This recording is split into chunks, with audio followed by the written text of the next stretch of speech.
কুরআন শপথ করিয়ে অস্ত্রের মুখে জিম্মি করে এক প্রবাসীর বাড়িতে ডাকাতির ঘটনা ঘটেছে। প্রায় ৪০ মিনিট ধরে ঘরে তাণ্ডব চালিয়ে স্বর্ণালংকার, নগদ টাকা ও অন্যান্য মূল্যবান মালামাল লুট করে নিয়ে যায় দুর্বৃত্তরা। বরিশালের বাকেরগঞ্জ উপজেলার বাহাদুরপুর গ্রামে লেবানন প্রবাসী লিটন গাজীর বাড়িতে এই ডাকাতির ঘটনা ঘটেছে। ২৩ ফেব্রুয়ারি রাত ২:৩০টার দিকে ৭ থেকে ৮ জন মুখোশধারী ঘরের দরজা ভেঙে প্রবেশ করে। শুরুতে আলমারি ও শোকেসের চাবি দিতে দেরি হলে মারধরও করা হয় অভিযোগ ভুক্তভোগীদের। ২:১৯ বাজে, তারপর শব্দ শুনে আমি কই কে, কয় আমরা আইনের লোক। আমি কই আইনের লোকে দরজা ভাঙবে কেন? কয় কি যে নিয়ম আছে। কইয়ে সাথে সাথে ঢুকে গেছে দরজা ভাঙ্গিয়েই। এইটুকু শুধু আমরা বলতে পারছি, আর কিছু বলতে পারিনি।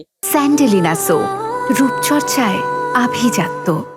ডাকাতি শেষে পরিবারের সবাইকে কোরআন হাতে শপথ করিয়ে ঘটনাটি প্রকাশ না করার প্রতিজ্ঞা করান। এতে পরিবারটি আরও আতঙ্কে রয়েছে। জীবনের নিরাপত্তা ও বিচার পেতে প্রশাসনের সহযোগিতা চান ভুক্তভোগীরা। যখন ডাকাতি করে বাহির হয়ে যায়, তখন আমার সাথে আমার শাশুড়ির হাতে কোরআন শরীফ দিয়ে তারপর শপথ করাই যায়। আমরা যেন কোনো মিডিয়ারে বা পুলিশের বা আশেপাশে কোনো আত্মীয় স্বজনের কাছে না বলি, ফেলে আমাগো এসে পরবর্তীতে মেরে ফেলাই যাইবে। ঘটনার পর এ বিষয়ে একটি ডাকাতি মামলা করেন ভুক্তভোগীরা। ইতিমধ্যেই জেলা ডিবি পুলিশ ও গোয়েন্দা সংস্থা তদন্তের কাজ শুরু করেছেন। জড়িতদের শনাক্ত করে দ্রুত গ্রেপ্তার করা হবে বলে আশ্বাস দেন বাকেরগঞ্জ থানার অফিসার ইনচার্জ।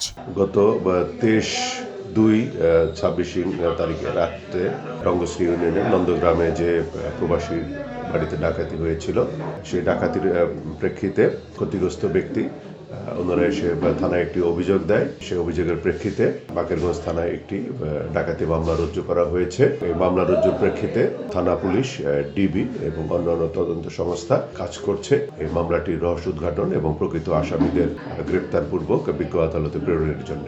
কোনো নাম উল্লেখ করে মামলা হয়নি, এই যে অজ্ঞাতনামা ৬-৭ জনকে আসামি করে মামলা হয়েছে।